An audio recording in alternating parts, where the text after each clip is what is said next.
We've been fortunate now to do a lot of things with Jon Wilks here, and that all happened thanks to Mario Krivokapić from Content Insights. So Mario is head of sales for Content Insights, a really good friend of ICT Hub. And when we were discussing about bringing someone who can say great things about content marketing strategies and content marketing in general, he said that the best guy he knows is actually the guy who helped them build their content marketing strategy for Content Insights, that is Jon Wilks. So that is how this all happened for us for the last couple of days.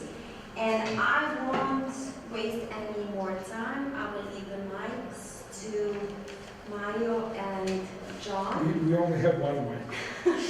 Should we pick it up? I think Shall so. we leave I it think there? we're good. We in the back, can you hear us? Are we good? Are we okay? Yeah, then we can Are you talk. cold? Well, yeah, It's no, very hot, isn't it? it's It's quite confusing. we all need is a glass of whiskey and some cigars, and we'll be fine. Because this is kind of fireside chat, we wanted to have Yeah. fire. And we have fire. Raging behind. It's raging. All right, so good evening, everyone. Thank you so much for coming and not looking at Red Star. I hope they lose. Yeah.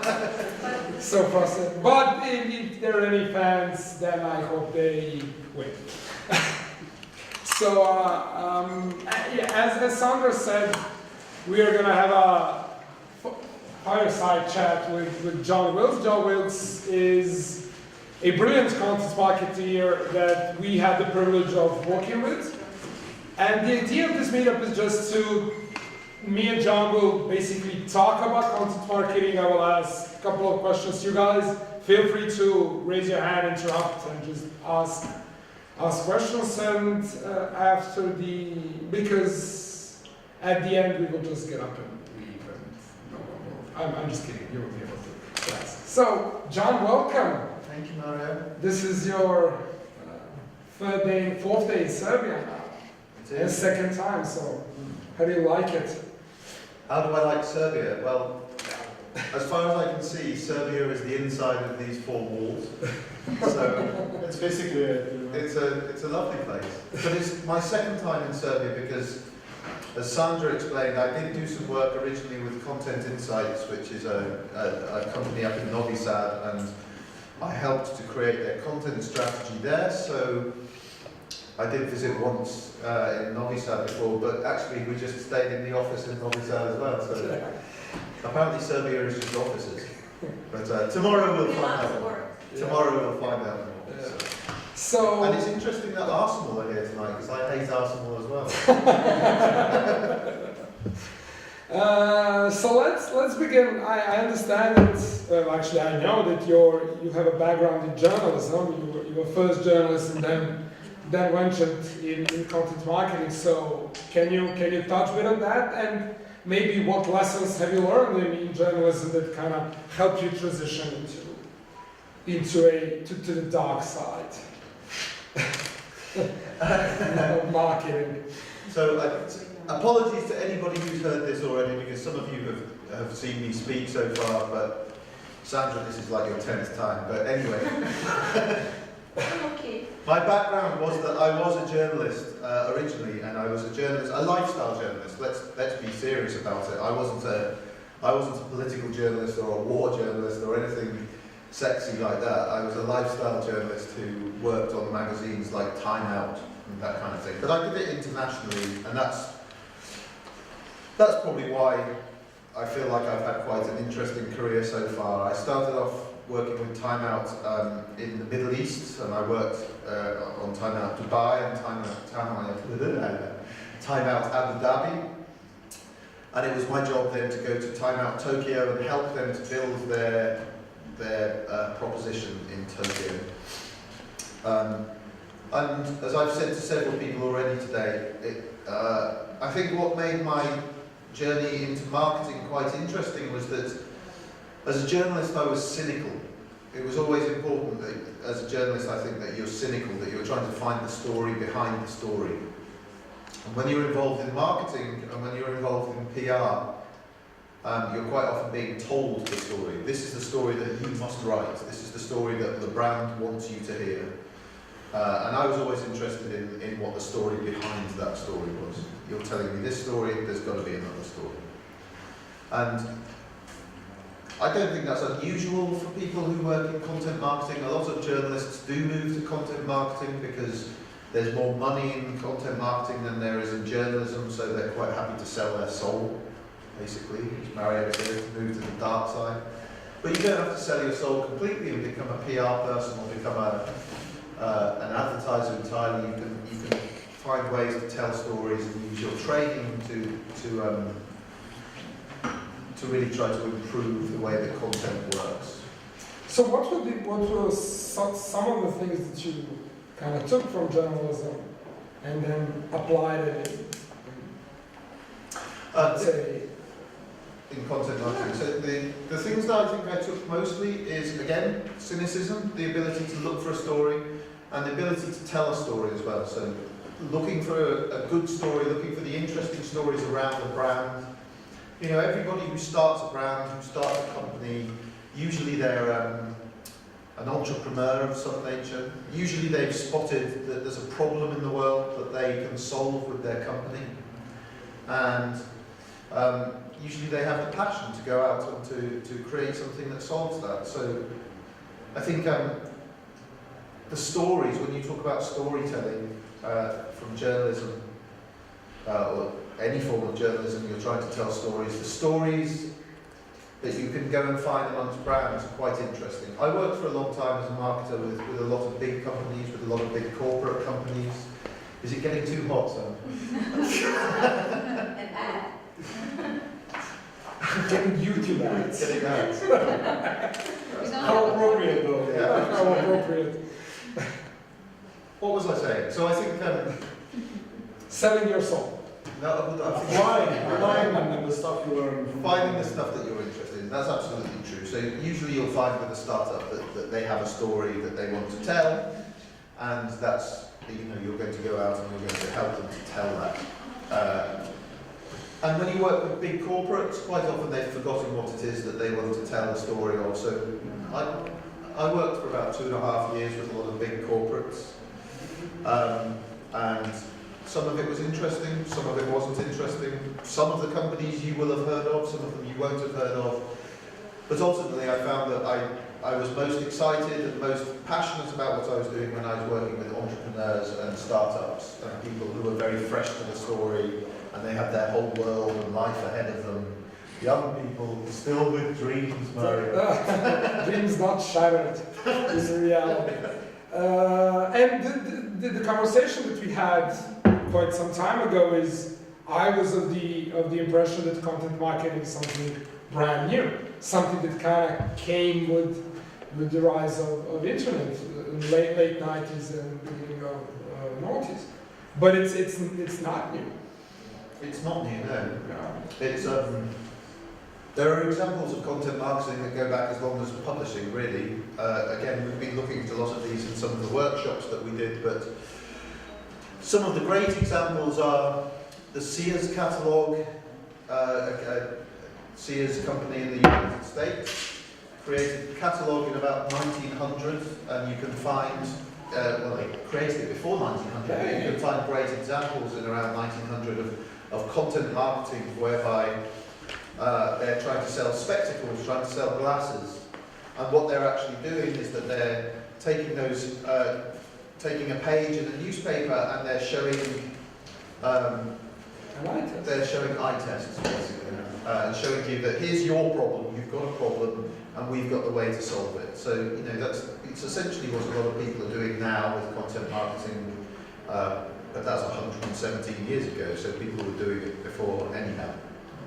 The other great example is the Michelin brothers. Again, we've talked about this a lot today, but the Michelin brothers were amazing because they were trying to sell cars to a country that only had 3,000 cars in it. And so they didn't have a big enough market to actually sell, sorry, they weren't selling cars, they were selling tyres, I'm very tired.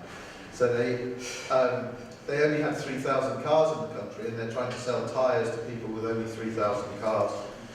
So in order to create a market, they started creating guidebooks that would allow people to go out and drive around France and visit restaurants and visit things like that.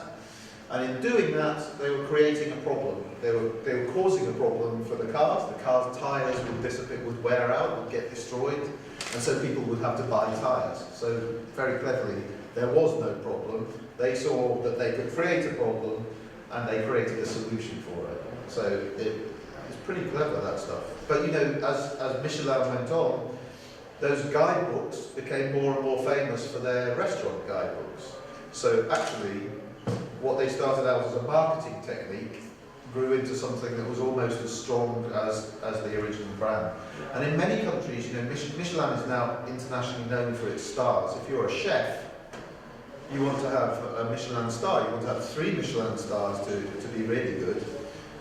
And it's hard to see, unless you go back through time and look at the history, it's hard to see how you connect restaurants with tyres, but the connection is there. And in certain parts of the world, certain places that I've worked, those restaurant stars, the Michelin stars, are far more well known than the tyres. So people are quite surprised to hear that it's a tyre company in those cases. So it's a fascinating story, and the history of content marketing is littered with stories of that nature, of people creating something almost in an entrepreneurial sense. And if, let's say that we kind of look back at maybe last 10 years, 10, 15 years, what would be some of the examples of like great content marketing? Like companies that are doing great content marketing, and we can then focus on. The obvious one that everybody chooses is Red Bull. And Red Bull has a very similar story to Michelin, in that the content at the very beginning and the company started at around the same time, and they came together at the same time. Something happened? Yeah, she's getting Skype on.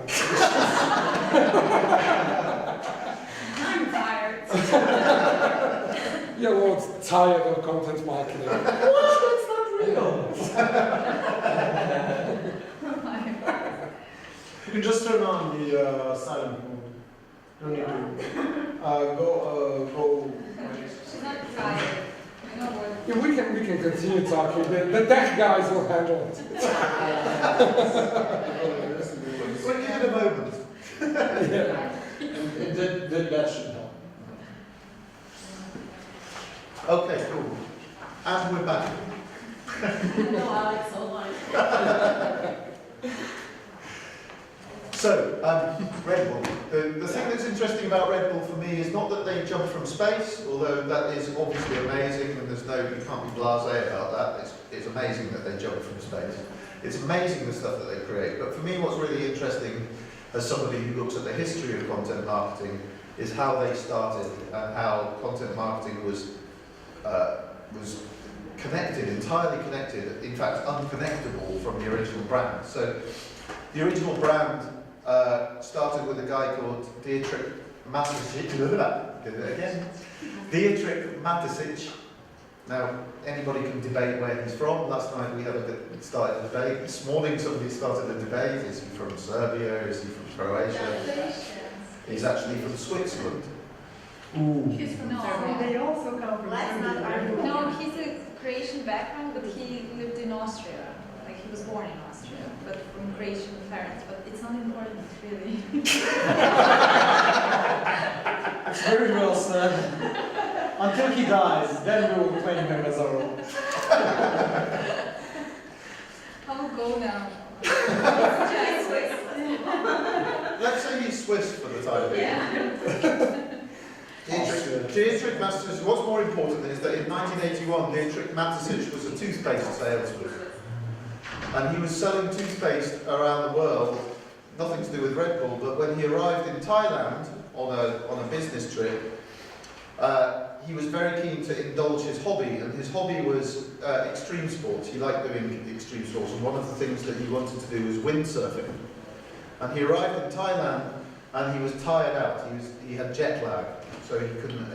He needed to sleep. He couldn't do anything, but he wanted to go windsurfing.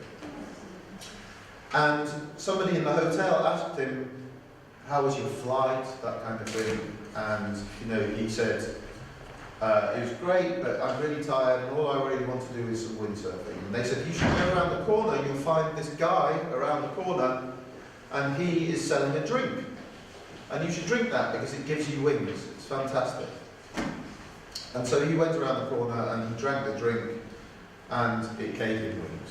And off he went, and he did his windsurfing, and he had a wonderful time. But the point is that he was a passionate extreme sports enthusiast, and so were all his friends. So when he returned to Switzerland or Austria or America, actually he did live partly in America, he must have been a very wealthy toothpaste salesman already. When he got back to his friends, he told them the story about the drink. And he didn't tell them the story, "Oh, there was this great drink." He told them the story, "If you want to go out and do these amazing sports that you're all interested in, you need to have this drink. It's just fantastic. This drink will give you wings." And that it's where it started to grow. So eventually months later, he's still thinking about this drink. He's an entrepreneur, of course, so it's got under his skin. He's really interested in it. And he heads back to Thailand, and to cut a long story short, he makes some deal with the Thai chap, and they start selling the drink as Red Bull. But from that very beginning, Red Bull and content and the explanation of how to be great at those sports and how great energy can help you with those sports, that was tied together completely. So people talk a lot about Red Bull as being a recent thing, but Red Bull's magazine first appeared, the Red Bull magazine first appeared in about 1989 or 1990, so Red Bull have been doing that for 30 years. And they're, of course, after you've seen the Michelin story, they're actually young guys, they're babies at it, really. Yeah. So the idea that it's a new thing, that's just a myth that every generation comes up with. We've invented something new. And I'm not dissing the new generation. Every generation does that, but what they do is they add their new techniques and their expertise and the tools that they have. And in this generation's case, it's the ability to do it digitally and the ability to reach people instantly with that content. And why do you think Red Bull is so successful? So what is, if we strip down the content, or we strip down what is behind it? It's essentially that. It's essentially the fact that content and that a lot of people here are probably involved in branding and brand stories. In the content world, we talk about meta stories. In the marketing world and the branding world, they talk a lot about the brand mission or the company statement, that kind of thing. Red Bull just had a very strong one, and their meta story really informed. And the meta story being the story that they tell through their branding, through their people that they hire, through the people that they attract, through their customers. The meta story that they told was always strong, and it was always about the extreme sport. So just for people who don't know here, what is a meta story? Well, it's that. It's the sort of beating heart of the company. Simon Sinek writes about you start with why. It's that kind of thing. It's the central idea that have we got more adverts? It's the central idea that actually caused the founder to actually start wanting to do to create things. Kind of the passion behind everything. Yeah, that's right. So in your illustrious career as a content marketer, what are kind of the most famous brands that I've worked with? That you worked with, yeah. I think I'm not sure that the most famous brands is relevant. I think the ones that have been successful are probably more relevant. But I've worked with people like Tesco's in the UK, it's a big supermarket brand. I've worked with Domino's Pizza. I've worked with the British Museum. I've worked with quite a lot of people. I've worked with a lot of people that you don't know, because I actually prefer people that you so. Yeah. And speaking of success, what was your most famous? Your most successful, let's say, campaign, or however you would define it? So the important point there is how do you define success really in content marketing, and when you're doing content marketing, the success of the content marketing very much depends on what you intend to get out of it. So you can't start anything and sort of say we're going to measure the success of this content marketing in the same way that we're going to measure success elsewhere. It has to depend on what your ultimate aim is. So I've worked with lots of, in fact I'm working with a company now in the UK called, a company called Real Kombucha. Kombucha is a form of tea, it's a form of fermented tea, and in the UK and in America it's what all the hipsters are drinking now. It's a very healthy, non-alcoholic tea drink. And a friend of mine came to me about 6 months ago and he said that he wanted to create a kombucha brand and could I help him? And the first thing that I thought was, what is kombucha? And then I realised that that's the first question that everybody is going to have. What is kombucha when they first hear about it? What is it? And I realised that when you wanted to find that sort of thing out, where do you go when you want to find out information? Google. So you want to win. So you know straight away that if that's how you want to answer that question, then your content marketing thing has to be all about Google. And so, sorry, I'm being distracted. Content marketing there has to be about SEO and that kind of thing. And so, in that case, that's only a 6-month-old project, but we put all of our efforts into SEO and into answering those questions, and that's already paying off. We've already won the first sort of 16 places in that industry on Google. Nobody's heard of our brand, but we're already answering all the questions that the brand has. So in that case, when you've never heard of that brand, and you've never heard of that thing yet, it's already one of the most successful things I've done, because SEO content strategy, for example, usually will take quite a long time, but we were so targeted with that, we knew so much what we wanted to do. So the success of that campaign is measured by how well you did on search engines, because that was actually the goal. I was measuring the success of that entirely on how quickly and how well we could maintain the top levels of those Google ranking areas. So since we are on your personal projects, what was the most hardest project you ever worked on? Probably the hardest thing that I worked on, it may have been the British Museum. The British Museum, as you all know, probably is one of the most famous places in London. In fact, I think it's something like the 3rd most visited building in the world. It's huge, it's quite controversial because it has a lot of things in there that aren't necessarily British. That's such an that's an understatement. There's a lot of awesome art, but it's controversial. It's Not British. Shall we have that conversation afterwards? later.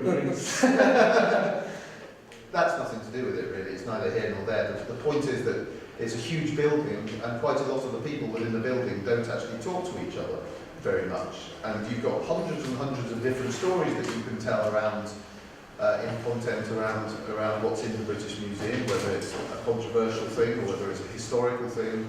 You've got a lot you can talk about. And the hardest thing there is where to begin, how to deal with things on a budget that's actually relatively small because it's a sort of government-run building, and how to get people to talk to each other when the size of the building is so wide that it takes you about 45 minutes to walk across it. And you would think the answer is technology, but the answer is not technology. The answer is literally trying to get people to come together and talk to each other. But I had that problem when I was working in marketing agencies as well, where do you know the word silo? When you work in silos, which means that people work in very strict areas and they don't talk to each other across the silos. And that was a really common thing. People get very politically selfish about what they're doing. This is my department. I want to do this. I want to be successful here. You can't have this idea. And you see that, not necessarily just at the British Museum, but you see that across a lot of different companies. It's always hardest when people aren't willing to work together as a team.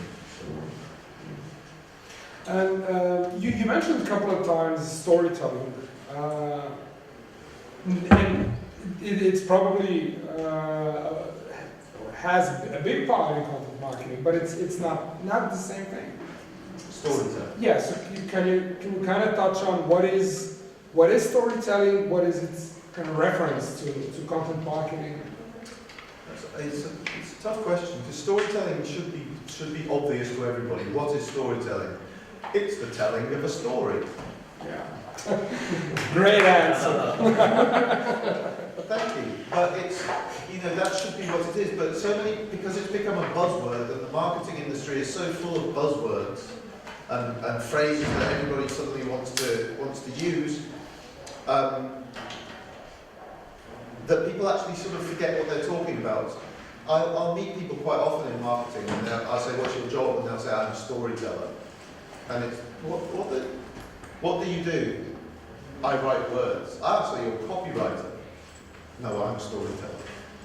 And they never really, it's just a new word and a new phrase that they're attaching on. When I worked in a marketing agency once, I had one of my friends who was head of the future.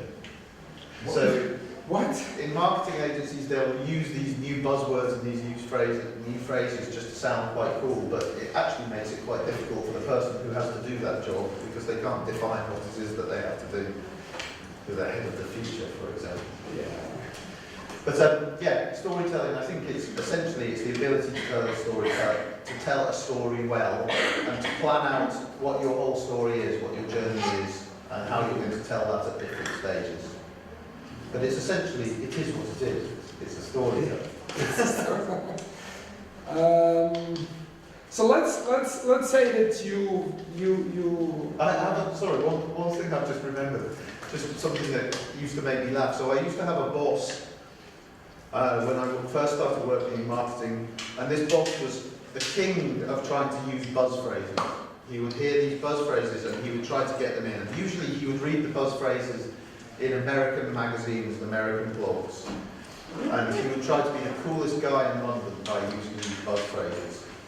And one day he said to me, I'd just been in a meeting with a client, and it was this great meeting, and I said, how did you know it was going well? And he said, because everybody was micro-yesing. And I said, what do you mean they were micro-yesing? And he said, they were micro-yesing.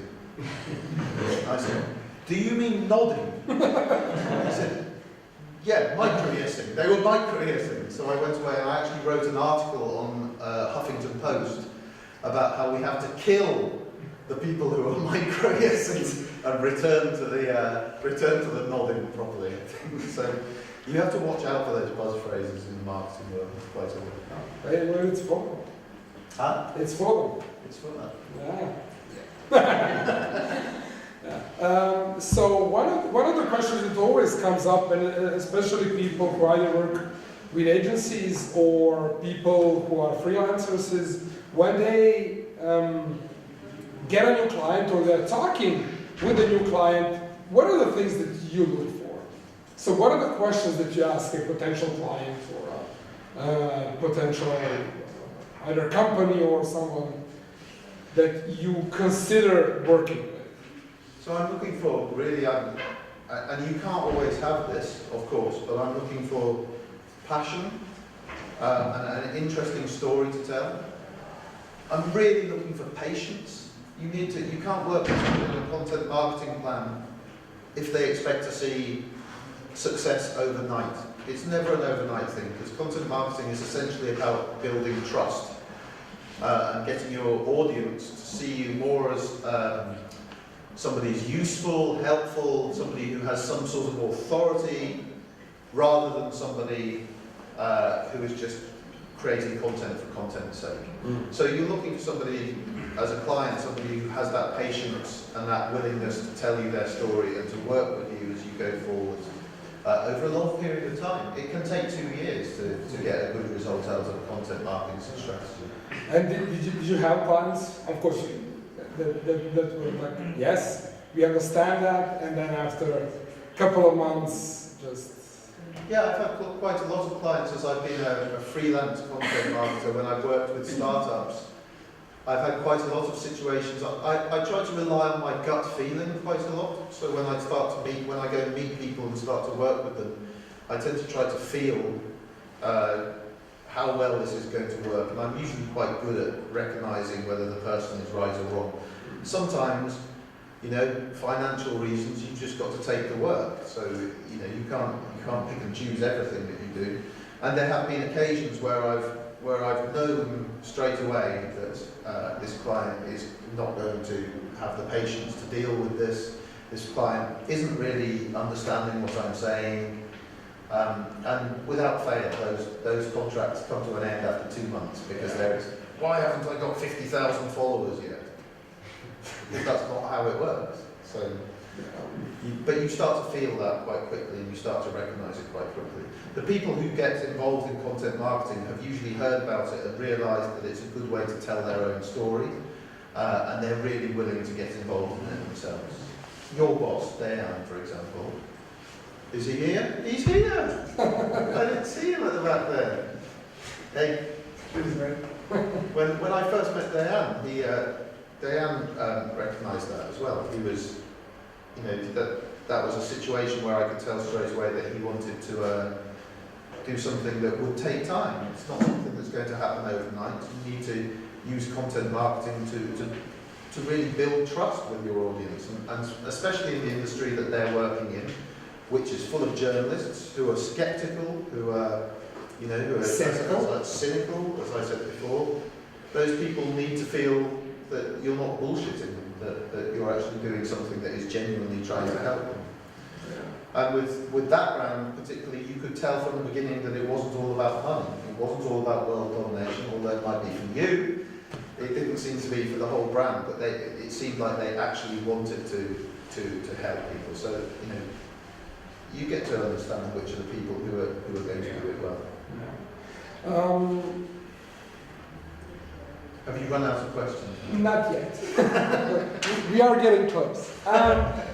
The last time when we talked in Novi Sad, you mentioned for me, a very fascinating example of having a client. I don't know if it was when you were freelancing or when you worked in Havas, but storage units. So he told a story, and I would love if you could repeat it and kind of maybe go a bit deeper in maybe how you created a campaign and how do you achieve success. He was hired to create a content marketing campaign about storage units, about boxes where you put stuff. So can you just talk about that? Yeah, well, that was when I had been working with a big agency, and I was really fed up of working with big corporate clients. I said earlier that corporate clients tend to be very slow in what they do, and I wanted to work on something that had energy and had passion. And when I left that agency, the only really solid offer that I had on the table at that point was from a company who were selling self-storage. And you know, self-storage, as you can imagine, isn't the most interesting subject that you can write about. And it's especially if somebody's coming to you and saying, I want to create a content strategy, an ongoing content strategy around storage, it becomes very, very difficult to do. But, you know, beggars can't be choosers, and I didn't have a lot of money, and I had a family to feed, so I just had to do it, so I got on with doing it. But it became something that was really interesting because we had to look at ways to try to tell a story that wasn't purely about boxes. And it's a great example of, you know, you hear stats all the time, you hear figures all the time, but I've read recently that something like 75% of content marketing works well when the brand is not mentioned. But how do you not mention the brand when the brand is just boxes and it's storage? So what we were looking at, we had to look at the ways, we did what we call a meta story. We had to look at the reasons that the brand had been invented. We had to look at the reasons that the entrepreneur wanted to get involved. We had to look at the ways in which that brand was going to affect their customers, and we basically had to do a brand mission thing in marketing world. You would call it looking at the company mission. And I wanted to find from that the ways in which we could try to find some stories to tell. And at first I was thinking, actually, the stories are probably about entrepreneurs, and the stories are probably about tech companies. But I was very worried because actually even that isn't going to last very long as a content marketing thing. And it occurred to me as we were doing it that actually what these guys wanted to do was to help Londoners. Of course they wanted to make money, but also they wanted to help people because they'd been in this situation before themselves. And like most capital cities, London is a city that's full of young people, largely people who are out of university, mid-20s, up into their mid-30s. Nearly all of them live with other people, not through their own choice, that's just what they've got to do. So they're sharing small apartments, and London apartments are getting smaller and smaller every year. And so they have to share this space, but they're bringing with them all of their stuff from their life before, and they've got all those dreams that we talked about before, Mario. And we've, you know, but they're stuck in this situation. And it occurred to me that the owners of the founders of that company had started that company, that form of self-storage, in which it was actually a storage company that delivered storage. So they came to your house and they took your stuff and they stored it for you, and then you could touch a button and they would bring it back for you whenever you needed it. So it was a really nice idea for people who were living in that situation. But they'd come up with the idea because they had lived it themselves. Like most entrepreneurs, they'd spotted the problem and they were trying to create a solution for it. And as we were working through our meta story, we realised that there was a thing that we were doing, and it was enabling better living in small spaces. And as soon as somebody said that, I realised that that was the content marketing strategy. Better living in small spaces.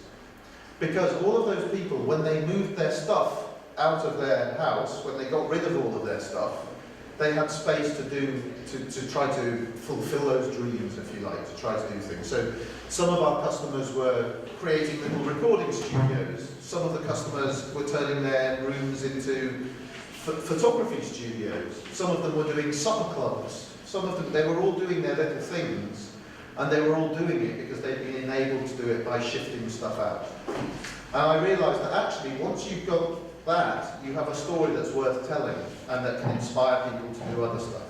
And so the brand story never had to be about boxes. It never really had to be about storage. It was all about what people did once they made the most of their situation. One of the things that you mentioned, I think this is an important point to touch on, is I would say need, but kind of it's the essence of content marketing not to be what you call hard sell. So can you touch on that, and can you just kind of expand it? So what does it mean, and what are the kind of consequences when brands and Well, I don't know that there are any real consequences. I think if you're millennial, so if you're somebody who's probably up to the age of 35, you've spent your whole life in front of some kind of digital screen, and there's one, and you've spent your whole life being advertised to and having ideas pushed onto you all of the time, whether it's through push notifications most recently, whatever it might be, you've spent your whole life doing that. And I think a lot of millennials really have what you might call very good bullshit senses. A lot of them realise that they're not being shown things that are truthful. They realise that they want more transparency in what they do. Put all of that to one side for 1 minute. For me, it was a kind of lucky thing because, again, I'm a cynical bastard, really. I know. I hate the hard sell with a passion. I hate it when brands start pretending to be something that they're not. And for me, it was just lucky that at the time that I started becoming interested in marketing, you started to see the rise you started to see a response from younger people to brands that seem to be doing something honest. And that doesn't mean that brands are all doing honest things now and that brands are all doing wonderful content marketing. It's just that I genuinely see there's a lot of brands that do a long-term content marketing thing where they're trying to be helpful, useful, rather than just trying to make their audience laugh or entertain all of the time. Basically talking about the problem without mentioning the product or... Well, without just always forcing the stuff on people. Yeah. But again, maybe the world's not entirely ready for that because, it doesn't always work for people. For some people it does, but for others it doesn't. And actually, if you spoke to me 2 years ago and asked me about content marketing, I would have said I can do content marketing for any brand out there. I know I can do that, and I don't believe that anymore. I don't think that every brand is right for content marketing, and I still think some people Like boxes. boxes is a. You know that the boxes situation, there's now 150 blog posts on that blog, on that site, and if you type in box storage London, we always are in the top 5 things. So in terms of success as an SEO strategy, that is a huge success. That company gets nearly all of its custom at some point. The customers touched on that blog. So for that situation, it works very well. But there are certainly other brands that it doesn't, and you need a hard sell. It's too idealistic to think that Yeah. you can solve all of the problems in that manner. All the world's problems in the content marketing. Well, let's dig into strategy. So we talked in our last fireside chat without the fire in hand. We talked about, you mentioned the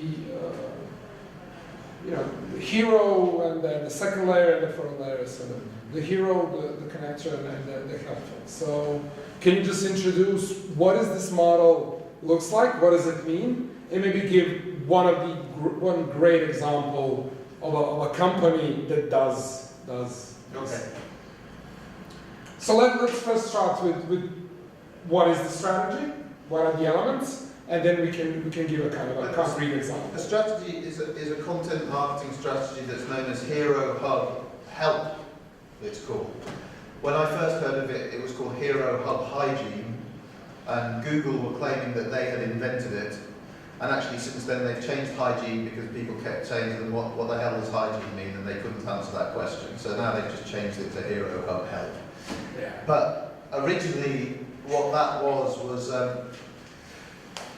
Google got very excited about it. About 3 years ago, 2013, they invited a lot of marketers into their office in London, and they sat us down and they said, we've invented a content strategy that you have to see, that everybody needs to use.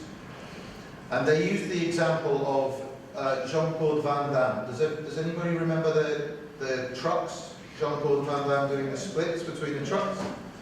They used that example. I can't remember the numbers exactly, but that video got something like 36 million views in the first day, and by the end of the first month it had something like 130 views. And everybody said, oh, it's an amazing piece of marketing, it's a wonderful thing. Very few people can actually remember what they were advertising, so it wasn't all that successful. Most people just remember that it was Jean-Claude Van Damme. Doing splits on trucks. Doing splits on trucks. Of course, some people will remember that they were advertising Volvo. Some people remember even more than that. We can talk about that later. But the essential thing is that they were advertising Volvo trucks. Most people in this room, I think, don't need a Volvo truck. Anybody? How dare you assume we're not truckers? But so most people assume, most people didn't need that thing, but it was a great way of getting everybody's attention. Now the problem is that in traditional marketing, that would have been called a campaign, and you would have had one campaign, and everybody would have come and seen it, and then all of the audience would have disappeared. And that was a big problem for marketers for a very long time, that you could spend a lot of money on a campaign, and then everybody would remember the campaign, but they wouldn't remember the brand, and they would all disappear. So you couldn't hold on to your audience. And what they did with YouTube, particularly within Google, was that they implemented a new style of ways to keep the audience. So first of all, they would put the Jean-Claude Van Damme video out there. And that was like fishing. They put a big net over the whole world, and they started pulling it in, and the people who aren't interested in Volvo trucks disappeared. But the people who are interested in Volvo trucks stayed there. And more importantly, what they wanted to do then was make sure that they kept entertaining the Volvo truck people. And so what most of you didn't see was after the Jean-Claude Van Damme video, they started doing something that was called Bob's Truck Report, or something like that. I can't remember his name, Bob or Derek or something like that. Bob's Truck Report was a weekly video program that they put on YouTube, in which a guy called Bob would go in a truck, travel around the United States in his Volvo truck, and he would interview other truckers. So he would ask them, what music do you put on your Spotify playlist? Or how do you, which is your favourite diner on Route 66? Or how do you make your truck smell lovely? How do you make your truck smell nice? What decoration tips have you got for your truck? All of these crazy questions, but it kept the trucking community, such as they are, it kept them interested in Volvo trucks, and it made them realise, or it was intended to make them realise that Volvo cared about and was in touch with the trucking community. So you had this idea that at the very top you had the hero content, that's what they called that, the Jean-Claude Van Damme, hero content.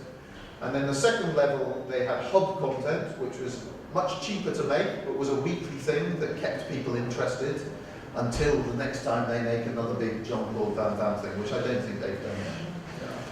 Now you had a bottom layer, which was called hygiene, but as I said before, nobody knew what hygiene meant, so they changed it to help. Hero Hub and help. And the help section was basically the comments. It was the customer service section. So on Twitter or in YouTube comments, they would see what people were saying. And they could use what people were saying about Bob's truck report or about Jean-Claude Van Damme to create more content. So in Bob's truck report, they might see somebody say, oh, I loved your bit about how to make my truck smell nice. Can you do something about how to do lovely flowers in my truck or something like that? Of course they didn't really do that, but they would use that information to create the next form of content, and they kept doing it. And when I went to see YouTube and Google talking about that, I realised that I'd seen it before because I had been a magazine editor, and I realised that actually that's one of the oldest methods that we have in editorial. When you're making a magazine, whether it's a weekly magazine or a monthly magazine, your hero content, your Jean-Claude Van Damme content, is your front cover. So when we were on Time Out, we used to work on things like Secret City edition. So everything you need to know about your own city that you don't know already. And that would pull big audience in, and they would buy that for the front cover. And when they opened the magazine, they would read that main article, and then they would find sections about food, about restaurants, about music.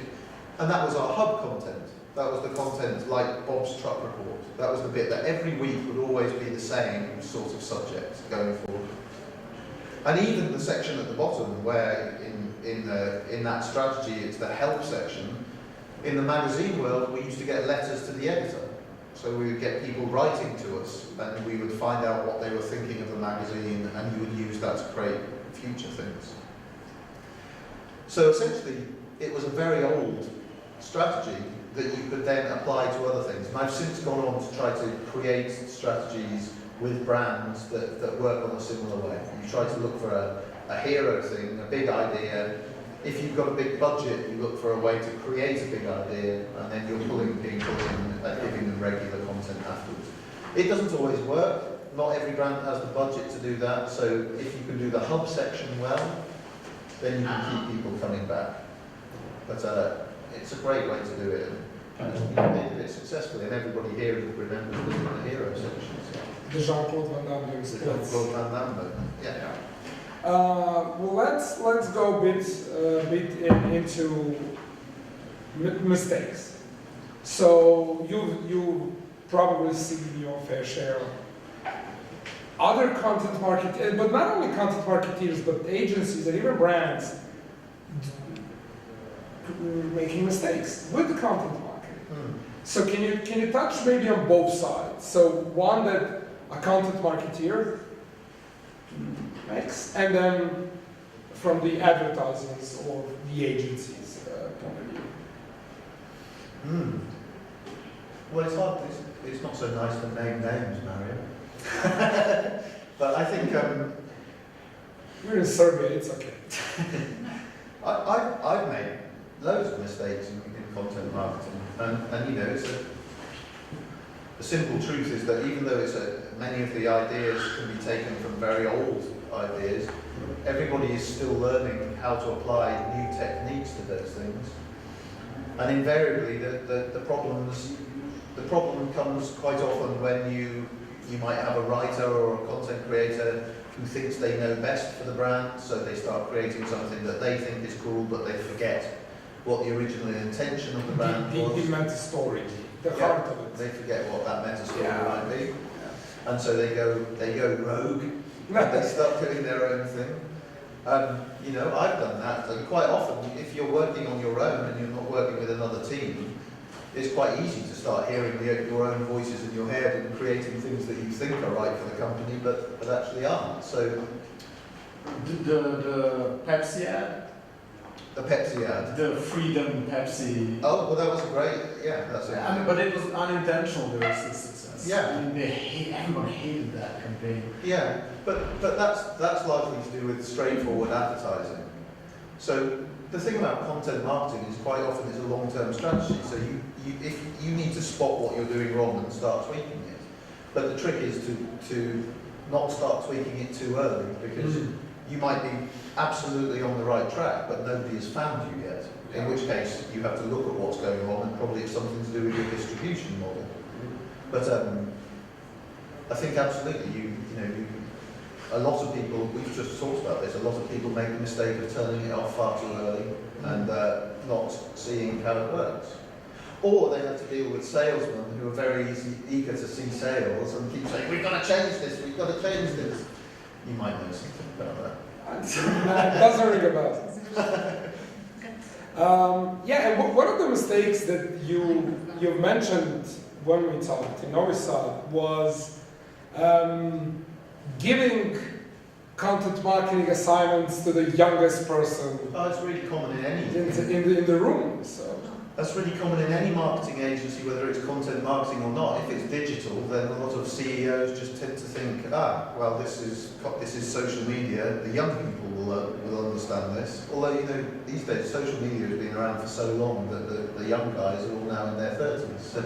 yeah. But yeah, it was always a problem where they would start, they would be told, you understand this, you go and do this, and these young people have no direction for what they're doing, and they just start making anything whatsoever, and then they get the blame for doing it all wrong. So Yeah. but that's one of the problems that you have there is that while it's great that we've all got digital devices in our hands, and it's wonderful that we can all access that and we can all create content whenever we like, we don't necessarily know how we're doing it. One of my friends in London, actually he was my mentor when I was working on Time Out. He was my senior editor when I first went there. And he was great at coming up with little phrases. So one phrase was when we were all working and we were all stressed and we were working on the magazine, he would just say, it's just words and pictures, man. It's just words and pictures. And that would just make you kind of realise, actually, it's not that serious whatsoever. Yeah. But the other thing that I remember him saying recently was, when he went into content marketing as well, because everybody has to eventually. He sold out as well. He sold out as well, but he was saying to me, it's amazing because it's a bit like in the 90s when people used to be, when we were at university, people used to buy DJ decks. And in that box, when you buy the DJ decks, you get the DJ decks. You don't get the talent to be the DJ. That comes with practice. And a huge amount of people would get the tools. You can buy Adobe Premiere. That doesn't mean you're suddenly Steven Spielberg. So, I think a lot of people get the tools, get given the tools, and they're expected to be able to do something with it. And that's probably one of the reasons why we have so much crap content around the world.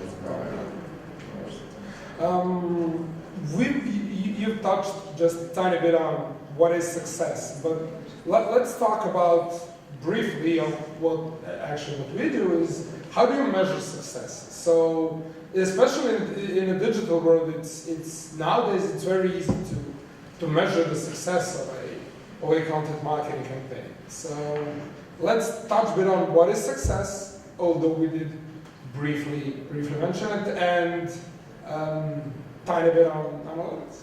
There is no answer to that really. It's because success in any form of marketing or in anything really, it has to be judged on what you intended it to be doing in the first place. So a lot of people make assumptions that success is something, again, it's a bit like the DJ thing. They assume that success can be found in some kind of textbook and we can measure this against other things. And of course, with digital content, things are changing all the time. So this year's success is last year's failures and all of that kind of thing. So, and vice versa. So you have a situation where you really have to judge. You have to judge the success of what you're doing against the intention of against what you intended to do in the first place. So again, if your content marketing campaign happens to be about SEO, then of course you're judging it entirely against the rankings that you're trying to achieve. If your content marketing is about brand awareness, well, brand awareness is quite a difficult one to judge things because all you're really doing is looking at the amount of people who might have seen your content. Then you've got the question of engagement, and as you know at Content Insights, if you're dealing with content that it has to do with editorial matters or to do with telling stories, then you really want to be able to judge. Your content on how well somebody has read it. The level of depth that somebody's read it. It's no good sort of judging a piece of editorial work against a page view or anything like this. Again, you know this well yourself. But they don't. But they don't. There's no point in you doing that, in judging it. You can't judge a piece of written content against the page view or the number of page views that you've had, because essentially you're just measuring the amount of browsers that have been fired. I always tell the story that my wife will keep her browsers open sometimes for 3 months at a time. So she opens up Chrome, and if you look at her Chrome, there'll be about 20 tabs open, and some of them have been there for weeks. And that doesn't mean she's been reading it for weeks, but you can't judge that to be engagement in any way. So it all depends, and you have to sort of be relatively intelligent in the way that you go about it. So my last question for the talk, and then we will open it to questions from the audience, is if a very young content marketeer would start his or wants to start a strategy, whether or not he's a freelancer or working with the agency, what would you suggest his top 3 or 4 things that he should definitely consider? I think I'm going to sound like a very old man again, but I think the first thing is to not be distracted by the latest tools and the latest gimmicks, and really to have a look at what has happened before, and look at what has worked before, and look at how that can be applied again. I think things come around again and again cyclically because they're tried and tested, and so content marketing is no different. As we saw earlier, a lot of that is nearly 120 years old, if not older. So a lot of those techniques turn up again every few years, and people think they've invented it again, but they haven't. They've just rediscovered an old idea. I think one of the things that really troubles me when you work with a lot of people who are involved in content has to do with youth, and it has to do with the lack of experience. So if you can find somebody who can mentor you, the great thing about working on a magazine when I was younger was that I followed the magazine in a traditional sense. I started off as a bit writer. I just did little bits of writing here and there. And then I went and I worked with a really good assistant editor who taught me a little bit more about what I was doing, and taught me how to perfect what I was doing. Then I had a great mentor in my first proper editor. He was a really good guy who was full of experience, and he could pass that experience on to me. And I did that over a sort of 10-year period. And nowadays you get a lot of people who are creating content who come straight out of university, and they might have studied some kind of marketing at university, and that's it, and they go straight into marketing. And they don't even have experience of being a human being, let alone a marketeer. So, it becomes very difficult to deal with the stresses of working in the publishing industry if you don't know how to deal with the stresses of everyday life. So, again, I don't want to sound like an old guy, but if you can find somebody to mentor you, to teach you a little bit, to take you under their wing, then that's a really good way to do it. What else? What else? I think having an inquisitiveness. But this goes back to being a journalist, and I think a good storyteller has always got an inquisitiveness and always is looking for an interesting story to tell. and to never take the story on face value, to look for what's behind it. I think that's a really good thing, but that's specifically for being a storyteller, if you want to use that term, which I'm not very keen on myself, but if you want to do that, then always be cynical, always be inquisitive. Ultimately though, I think good content marketing is helpful. It's often inspiring, but it doesn't have to be inspiring, but usually if you're working with people who are full of good ideas, the ideas that you're translating are going to be quite inspiring. Useful in some way. Whenever I say that, somebody says to me, but what about BuzzFeed? They're not useful, but of course they are, because BuzzFeed's use is that they were set up basically to entertain people during lunchtime, so they might be funny, but they have a use, they have a purpose, that's what they're there for, and they do it very well. So understanding what your use is, how you can help people, how you can try to inspire people a little bit more, that's where people really remember what's going on. And I think in this day and age where you've got content everywhere, all of the time, it's and not good content. Not good content Crappy necessarily. content. The stuff that is remembered and gets picked up again and again is usually the stuff that has lots of those values to it, rather than just being cats or something like that. Yeah. So.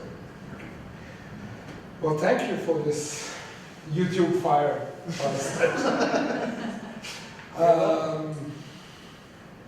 So, any questions from audience who doesn't like Red Star Belgrade? I have two questions. Please do. First is, what is your definition of content? Wow, okay, and the second?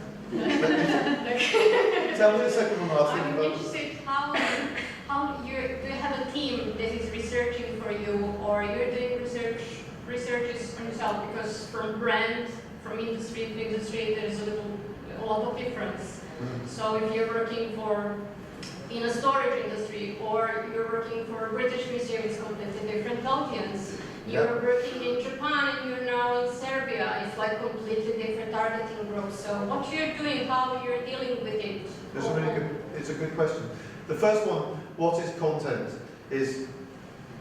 Content is, it goes back to what I just said, it's usually these days it's words and pictures. It's just how you arrange those words and pictures to entertain somebody or to influence somebody. So the question itself is quite large. Content depends on what platform you're looking at. So if you're talking about Instagram, obviously it's pictures. If you're talking about YouTube, obviously it's videos. So it's just the stuff that we consume on those platforms. And it might be stuff that it might be that the platform is a newspaper. So that's all the content is. So you do more look at it like an information or on a story when you're trying to sell something? Well, it depends entirely on the brand. On the brand. Because, and again, I don't really want to try to sell something if I can help it at all. Yeah. I want to try to communicate something that's interesting about that brand, and hopefully if the brand is an interesting brand in the first place, they've got some ulterior motive that goes beyond simply money. They want to do something else. So you're changing strategy from brand to brand? Oh, absolutely, yeah. As you've just said, there's no way that I can sell boxes with the same thing that I sell tickets at the British Museum, for example. So Maybe you could fill boxes full of tickets for the British Museum. You can join those two brands together. But the other question about The hardest part is how you're changing your attitude. You're moving everything according to the audience, because it's different audience. Well, the audience that is going to the British Museum and the audience in Japan that is reading time audience. So you know, when you talk about content marketing, although what I'm trying to, I'm pointing out here that there's in many ways it's a new way of thinking about, content itself is old, but we apply new techniques and new thoughts and that kind of thing. And one of those techniques, clearly, is the ability to know your audience very quickly. When I was a magazine editor, you had two ways of understanding your audience, or three ways of understanding your audience pretty well. The first way was that you would get letters to the editor, but that's not trustworthy because 99% of the letters to the editor are written by the editor himself. I can tell you that for truth. The second way is that you would have focus groups, so you would have people coming into the office and they would tell you, but they were never more than about 50 people, and you would have an hour with them to try to find out what they thought of your magazine. And the third way was sales, but the sales were always, you would say, fudged in English, which means that you could would never trust the sales because the salesmen were always changing the figures anyway. So I keep using Mario as an example as an evil salesman. He's a nice guy, really. Not an evil salesman. But you see, so the difference now, of course, is that you have the ability to look at statistics and you can see people live on your website. And if you're talking about something that's to do with sales funnels and that kind of thing, then being able to see where they're dropping out and where they're staying in, that tells you an awful lot about the relationship between what you've done and how the audience works with it. So you can start with a lot of data these days, and that can help you to understand the audience that you're dealing with for each particular brand. But actually, it's one of the things that makes me enjoy being a freelance content consultant, or whatever you want to call my role, is that you get to meet a huge amount of people. So at the moment I'm working on something that's to do with that hipster tea that I told you about earlier. This week I'm here talking to people in Serbia. Recently, of course, I did the British Museum stuff.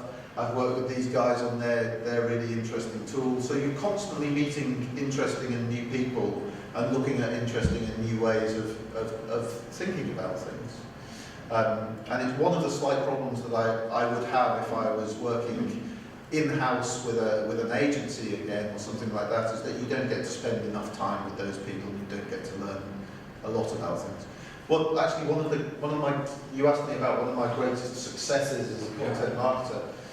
A couple of years ago, maybe 2 or 3 years ago, I got a call from a guy called Barry McGuigan. And Barry McGuigan, when I was a child, Barry McGuigan was a boxer. And in 1985, he won the world title. And I was still in school, I was not a little kid, and we all wanted to be Barry McGuigan. And he boxed that night that he won. In England alone, he boxed in front of 20 million people on television. And that's phenomenal success. A few years ago, I got a call from him. It was really strange to get a call from him. How do you know my number? That kind of situation. And he said, I'd love to work on some content ideas. My sons tell me there's this thing called content marketing, and they want to talk about how they can do it. And apparently you can reach big audiences using something called social media. So how are we going to do that? How can you help me? And so when I went to meet him, he had a young boxer who was about 25 years old. And the young boxer was a guy called Carl Frampton. And Carl was about to do the same as Barry did 30 years ago. Carl was on the edge of becoming the world champion. And he had a great story. He was from Northern Ireland, and he was from had a very difficult background against war-torn Northern Ireland in the 1980s. And he had this great story to tell. But more importantly, he was a really nice guy. He was really humble, and he wanted to share what he knew about things with people. I didn't know anything about boxing. I'm going into the boxing gym with my iPad. I'm here to talk about boxing. And there's all of these guys who are, just wearing just G-strings and shorts, and they're like this. And it's, hi, can I tell you that? So it was a very difficult situation, and I realised after the first day that they were not going to take me seriously. There was no way that I could tell their story if they don't want to talk to me. The difference between us as people was too great. But what I realised quite quickly was that those guys like people when people really work hard. They have what we call a really good work ethic. They trust people when people show that they can really work hard. And I realised that the only way that I was going to learn about them or work with them better was to actually go away and really study hard so that I could talk to them to a certain extent on the same level. So I bought all of their biographies, because some of them were famous sportsmen. Barry, the original guy, had a huge biography.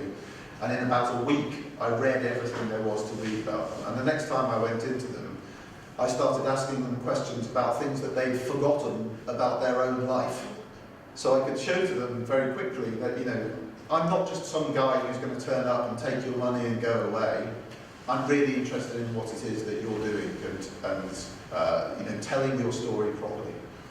And so I think, that's just an example of moving from one brand to the next and being able to try to find it, but essentially it's about being a good journalist. It's about trying to find the good story. At that time I was working with Content Insights at the same time, so it might be that one day I was in the gym with all of these boxers, and the next day I was talking to these guys about editorial analytics and that kind of thing. I never confused you for a boxer, Mario. A lot of people do. Yeah, I know. A lot of people I know, and I've seen far too many times you having to stand around in your boxer shorts, but we won't talk about that now. What happened in Berlin 2.5% stays of in body Berlin. fat. Yeah, that's right. 2.5, not yet, you're not fully in one. That's what I was. But that was one of the things, that's what Sandra is saying, is well, I told this story the other night. And those boxers have to get themselves down to 2.5% body fat for every fight. And when I was thinking about that Hero Hub hygiene or Hero Hub health strategy, I realised that actually I didn't have to create the hero content, the John called that down moment, because they do that themselves. That's called the boxing match. That's the big fight. And so what I had to do was, between those fights, find something interesting to talk about that brought in a lot of audience, a lot of different types of audience. They didn't want to reach just the boxing audience, they wanted to reach lots of people and try to introduce people to boxing. And the idea that they had to get down to 2.5% body fat was really interesting to people who were interested in nutrition and health and fitness. And so I would spend a lot of time talking to them about that and interviewing them and watching how they did it. I remember one morning we went for breakfast, just me and Carl Frampton, who is now, actually he's not the world champion anymore, but for about 3 years he was a world champion. And I was with him the night that he did that. He became a world champion. We followed him for about a year to see how he did that. But I was with him for breakfast one morning, and I was sitting down with some bread, just a piece of bread, and I was about to eat the bread, and he stopped me and he said, "Wait a minute, can I just smell the bread?" And I gave it to him, and he just went, "Thank you." Because they can't eat anything. But those little stories were great for telling their audience, to show them, the audience, that these guys go through a hell of a lot to do what they do. So anyway, that's just an example of how you can move between the two things and keep things interesting. How did you deliver the stories? I don't want to ask. The stories we delivered in video form, so that was interesting for me because I was traditionally used to doing Interviews. I was traditionally used to doing interviews for a written thing and then taking away the written words and moulding them. You can find all of those videos still online if you look for Carl Frampton Fight Club, we called it. And what we would do is, for about 6 weeks before the big fight, we would go every week to the gym and we'd interview them about a different thing. So, you know, you would ask questions about nutrition. We would ask them, what's the first thing you want to eat after a fight? Pavlova, actually. They all want to eat pavlova. So they want sugar, they want fat, they want all Carbs. Carbs, yeah. So we would video them and we would edit them really quickly. I mean, when on fight day, we would do it so fast because they would have a minute to talk and then they would have to be gone.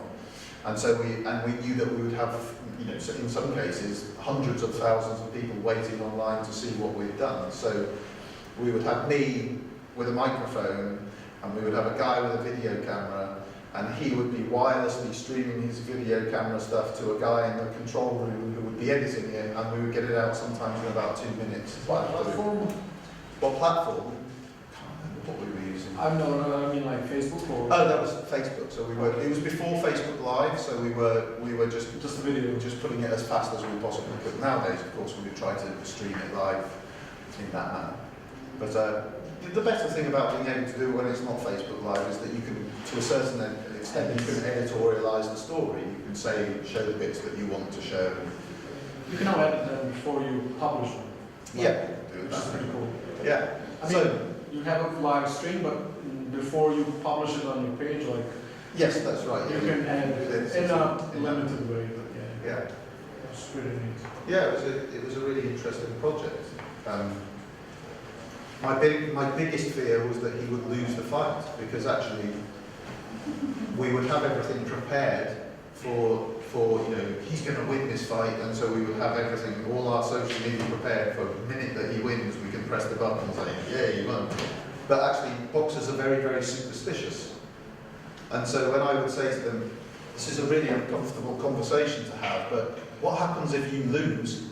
then they would kick me out. Get out! You want them to talk. So I would sit there and wait, and so, is this guy going to lose? It looks like he's going to lose. What the hell am I going to do? I've got nothing. Oh, thank God he won. No. And every time I worked with him, he won. Nice. Recently he lost twice, so I don't know what they did in that situation. They didn't have you. That's right, I was their lucky mascot. Give me a call. You're not doing so well. Okay, any other questions? Please. No? Yes? I would like to know a little bit more about the cooperation with the content inside and how things work there. I mean, about the culture of the We company. can tell you, but we have to kill you. No, but how it is to work with the Serbian startup and what are the challenges? What are the Wow. There were no challenges. Did you sign an NDA first? There were no challenges. That's absolutely true. The challenge that you have when you work with anybody over a long distance on a Skype-based relationship is that you're not in the same room to do stuff, and that's always a difficulty. And that's not to do with Content Insights or Serbia. That's one of the problems with modern working situations. I'm completely behind the idea that people should be able to work from wherever they want to work. It's really ridiculous that we all have to go into offices, but sometimes it's great to be able to press the flesh, as they say, actually go in and actually talk to somebody face to face. And I suppose, I don't feel like we ever have any problems or have had any problems with Content Insights particularly, but there are times when I miss being around the people that I'm creating ideas for. But that's just something you have to get used to. It can be a lonely job being somebody who just sits in their office and just works on different projects without going anywhere all day. And sometimes I go down to the coffee shop in my village and everybody in the coffee shop is about 70 or 80 years old. But, they're my homies now. I go and hang out with them. You're old. Yeah, I see Frida down there. I ask her about what cup of coffee. That's the only people that's the only people I see all day. So, but that's the biggest challenge in any of those situations. How we did the content strategy with Content Insights, from my memory, is that when I first met Diane, we talked quite a lot, and I think we both recognised probably that we saw eye to eye on what content was. Diane has got a very similar kind of cynical side to him, obviously, because he's involved with news.net, and so that's his background, and my background is also in a very sort of cynical journalistic style as well. And so I think we just saw eye to eye and we recognised that we could work together in that way. And then it was a case of chatting with Diane as often as I could, meeting the other team and seeing how it all fitted together. And actually, that team is a really good example of a group of people who all seem to get the vision and have a similar, almost a similar sense of humour.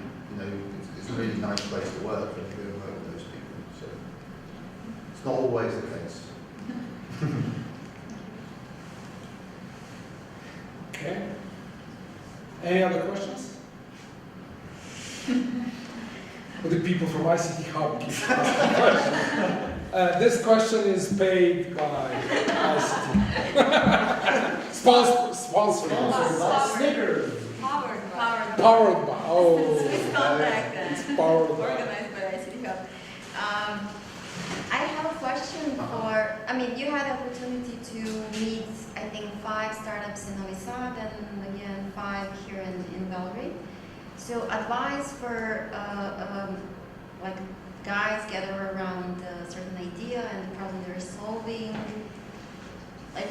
What are the first steps or advice what to take care of regarding their marketing strategy in general and especially regarding So I've seen, as you said, since Tuesday it's been a bit like working on Dragon's Den or The Apprentice or something like that. I've seen a lot of content ideas, and sometimes I've wondered whether I'm here to be, if they think that I'm funding them or something like that. But most of them, 90% of them have been amazing ideas, and I've been really, I don't know if it's just Serbia, I don't think it's just Serbia, it might be something to do with the fact that I've spent so long working with the same Clients that I haven't seen new ideas for a long time. I've been working on very similar ideas, but what I've seen in the last few days were some amazing ideas for whatever reason. The biggest problem, I think, is almost a business problem rather than a content problem, but it leads on to the content problem. And that is that quite often entrepreneurs come up with a million ideas every second, and they lack focus. And I think, again, this is not specific to Serbia, this is to do with entrepreneurs that I meet all over the world. And there was one guy in Novi Sad who, you know, if I say that in Novi Sad I heard 10 great ideas, 6 of them came from one guy in less than 2 minutes. So, you know, you just kind of have to wonder which one he's going to stop and think about. And there was another guy who, you know, he started off talking about one thing, and he had a great idea for one thing, and then he was talking about something else, and by the end of it, I realised that his business had nothing to do with those first 2 things. So maybe it's a thing for entrepreneurs in general, but having some sense of focus on where you want to go is probably a good idea. And that feeds on to content, of course, because when you get into content, sometimes you'll find that you've got a million ideas that you want to do. I remember, again, with Content Insights, I remember when I was sitting down first with Content Insights, content strategy. When I was first looking at that, I remember thinking we could do this, we could do this, we could do this, we could do this, we could do this, we could do this. There's so many things that we could talk about here. But what I really had to do then was sort of say, if we start talking about this subject, are we going to run out of ideas in 2 months? Or is this something that we can talk about forever? It might seem like a great idea to start with, but will it last the test of time? And I think that's very specific to blog content strategy, because you need to be telling new stories every week. But that was very much about focus, and quite often that will be the case, especially if you work with teams, when the whole team wants to get involved in a content strategy, which can be great, but you'll have a million ideas on the board, and you really have to test out the right ones and bring some focus to what you're doing. So I hope that answers your question.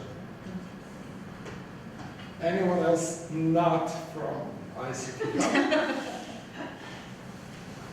Questions? Yes. Sorry, how long do you need, how much time do you need to get to know your customer before you are framing the story to their worldview? Apparently you are making the story, creating a story for them about, I don't know, what you're going to do. Yeah. That's a good question. It's a great question. Quite a lot of the time, I don't think there's a time frame that you can say. I can't say to you, it's 1 week. Yeah. It can't be like that. Usually, I think when you start off with any content strategy, you have some sense of the audience and what they're going to do. You might have some data, as we talked about before. You might be able to look at some data. Quite often, if the company is fresh, brand new, they haven't got anything yet at all apart from a hunch, a gut feeling. And then, when we talked about meta stories before, one of the jobs of a meta story is to sort of go around the company a bit and try to find out as much as you can about the company and see whether the ideas that the founder has resonate with the ideas that the other people have, and see if everybody's on the same page. You start to see a little community there, and you start to think, right, if I was writing for these people, presumably there's a bigger community out there that I can test this on. So personally you're finding out who are the early adopters, who are going to tell your story to the next people? Yeah, in a sense you can see it like that, and quite often the early adopters are the people who are working in the company already, because they've been attracted to the company in some manner. So you can find out quite a lot about the people that the company attracts just by the people that's in the office. Mm-hmm. But of course that's not always going to work, and you have to always test out what you're doing and see where it's going. So sometimes we talk about distribution a lot. You talk about the distribution of your content.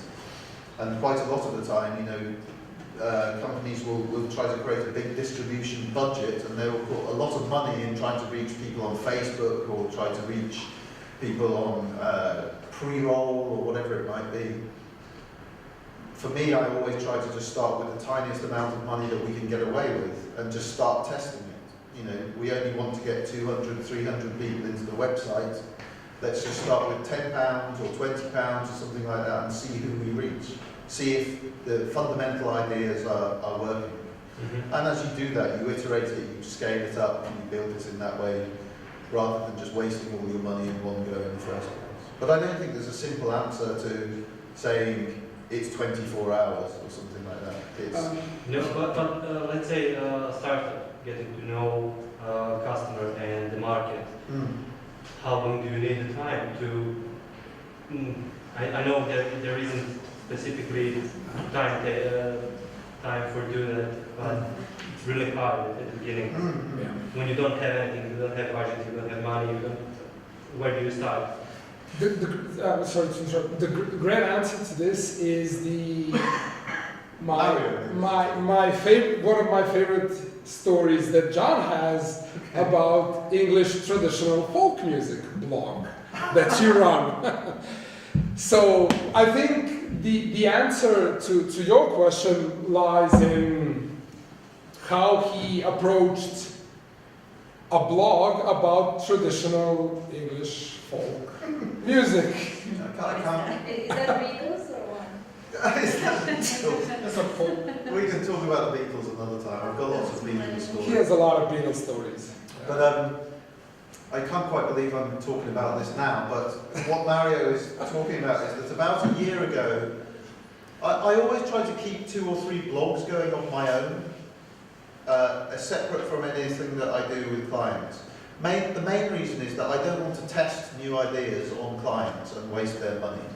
So I prefer to test the ideas that I have on myself and see if it works, and then nobody gets hurt, basically. So about a year ago, I took my daughter to a concert near London, and it was a concert of a musician called Eliza Carthy. And I had heard of the musician, but I'd never heard her music. But she was coming to this small town, so I thought, I'm going to go and see her because there's nothing else to do. None of my friends wanted to come, but I bought 2 tickets. None of my friends wanted the other ticket, so I took my 8-year-old daughter. And the music that they were playing was traditional folk music from England. And it was very specific to a region of England. And I found that really fascinating, that what we were looking at were stories in song, told in song form. Some of them lasted hundreds of years. Some of them were talking about things hundreds of years old, but the stories sounded like they were talking about today. And I was fascinated by it, and my daughter was fascinated by it. And when I went home, I thought, I don't know anything about this. This is a whole part of my country's culture, and I know nothing about it. And the other side of it was that I was fascinated by music and journalism, and I started off as a music journalist anyway, and I really missed music journalism. So in the back of my mind, I've been thinking, I want to create something that has to do with music, just to entertain myself, really. And so I started thinking I could learn something about English folk music, traditional folk music, and as I learn it, I can write about it, and I can teach other people about it. And we can kind of go on that journey together, if you like. And because I have been a journalist and I have a few contacts in the music industry from my time as a music journalist, I knew that I could reach some of the famous traditional folk singers and folk artists in the country. And so I decided to start a blog. And on the blog, the content strategy in my mind would be one thing, so I would do it every month, I would do 4 articles. One article every month would be an interview with a famous folk singer. One article would be something about the English folk tradition that I didn't know about. So not necessarily music, but it might be about a form of dancing, it might be a festival, it might be something that I don't know about, but I can find out about. One of the things might be about the songs. So England has something like 250,000 traditional folk songs. There's a lot of material there to tell stories about. And actually, we have lots of records, lots of old documents about this music that not a lot of people know about. So I could go and explore that information, I could tell people that stuff. And the 4th section was that I could try to perform the song myself, because I play guitar. So I thought, what if I could try to learn that and show other people how accessible English folk music is? So I thought, that's quite an interesting, fun content strategy to work on. I can do it myself. No pressure, I'm not going to do it always. If I miss a week, then who cares? It's just me doing it. And I knew as well that actually the people who are likely to be interested in English folk music are older people, probably my mum's age, people around that age group. So if I wanted to find an audience, I had to go where the older people were. And where are the old people these days? I mean on the internet. Oh, Facebook. They're all on Facebook. Oh, yeah. Yeah, everybody young, everybody in the 45 to 30s 60 has is- left Facebook and gone somewhere Not in else. Serbia, not in Europe, it's not really like that. But in the UK, we have people who are 50s, 60s, 70s. They're all on Facebook. They're all having coffee mornings and having chats on Facebook every day. I have to pull the computer away from my mother. Say, put the computer down, live a bit, join the real world. So I knew that all of the generation that would be interested in folk music would be there. So I knew that I could test my ideas about distribution of content with a very little bit of money on a very focused group. So I started in December, I started at 0. We're almost at 1,000 Facebook followers now, just 9 or 10 months later. And that might not sound like a huge audience, but if you consider that the traditional folk music in England, that audience is only a few thousand people anyway. We've got a huge percentage, I say I've got a huge percentage of the audience that is going to be interested in that music already. And actually, that blog now, although it doesn't get a huge amount of traffic, it's very well respected. And I get people all the time asking me, can you interview our new artists? Can you review this album? Can you do this? In fact, it's so busy, it requires so much of my time that I kind of have to give it up because I've stopped earning money elsewhere. So it was an example of something that, an idea to start with, testing it out, knowing where the audience would be, and really just seeing what would happen, using all of the experience that I've got over the years to try to do it. So I've said before that I don't think content marketing can work for everything, but there are some subjects that you can really make it work very interesting in. And even though I hate the word storytelling as a marketing phrase, that blog is an example of how storytelling really can grab people's attention and keep people interested over a long period of time. Next, I'm going to do a blog for Mario about Serbian turbo folk. So, Do not promote that. Yeah. Traditional Serbian music. Traditional Serbian turbo folk. Okay. Any other questions? Yes? No? Yeah. Oh, yeah. Yeah. If we don't have enough money, we're a startup. Should we just kind of try to hack it, marketing? I like that, hack it. Some people call it growth hacking. So, that's a marketing thing in and of itself. I personally think that people can get involved in blogging as a way of marketing themselves and as a way of marketing ideas if they're willing to do it. It's very, very, very cheap to set up a blog. If you're passionate about what you do and you have a lot of knowledge about what you do, then people are always open for reading about knowledge, whatever your industry is. So it could be that you are trucking with Jean-Claude Van Damme, it could be English folk music, it could be any of these things. As long as you've got the experience and the knowledge and the passion to do it, then you can start doing it. The trouble that most people find when they start blogging is that they do 2 or 3 blogs and it's a bit like writing a diary. They get bored of it and they forget to do it and it doesn't last. And actually, if that's connected to your company and people come onto your company site and they see that you've got a blog and nobody's updating that blog, then actually it starts to look quite unprofessional. So anybody can start getting to do it. And I think that some people don't realise that they've got a great writer inside them and that they'll do it really, really well. But you have to go at it with some kind of conviction. You have to be prepared to put some time into it. And it's not, it can take hours. Some people can write blogs very, very fast. Some people find it incredibly hard to write blogs. But you just have to be prepared. Should we lean on passion or should we just generalize the topics? Well, again, that's about working out what your content strategy is, working out what your subjects are and your topics are in the long run. What can you talk about generally at the beginning it's kind of hard to know, what's going to happen in the future. So basically, as a startup, I cannot form a strategy. But as a startup, presumably, you have a startup that knows what it wants to do with the future.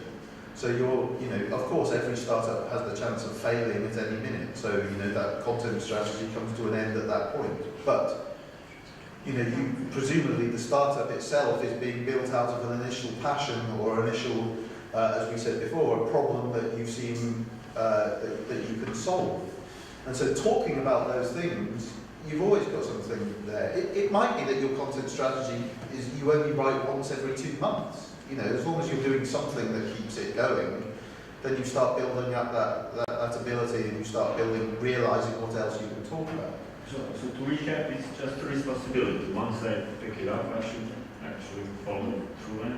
Well, the first thing is to do is to sit down and work out what you think you would be strong at writing at.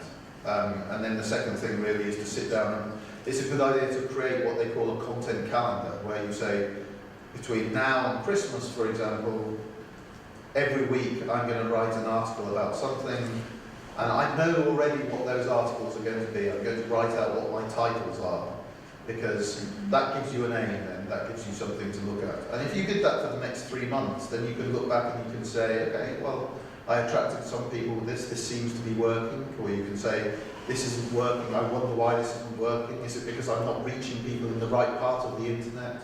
What is it? But, it's a case of constantly tweaking. But plan it out, just create a... It's kind of paradoxical, you cannot plan it out because, you're building your product, you're, pivoting, it's agile development, and already switched the product, so... But what you're talking a little bit about there sounds to me like you want to write a lot about the product. I just want to introduce my product. Yeah, and so that's advertising rather than content marketing, because when you're talking about content marketing, you're talking about ideas around that space. So if you put your product and your idea at the center of it, and you think, what are the things around here? I don't know, when I was at university, my lecturer used to say to me, you have to read around your subject. Okay, so your subject is this. To be good at this subject, you have to read the things that go around it. And really, content marketing, for me, has a lot of similarities to that. You're not talking about your product all the time, you're talking about the situation. It might be you talking about what inspired you to be involved in it. You might talk about things that you've seen in the industry that you think could be corrected. But if you're always talking specifically about your product, then people they'll get bored very, very quickly. So you're sort of developing yourself in your sense. You're developing yourself as an expert. You're showing yourself to have some expertise in the general industry. So that can give you more to write about. Thanks.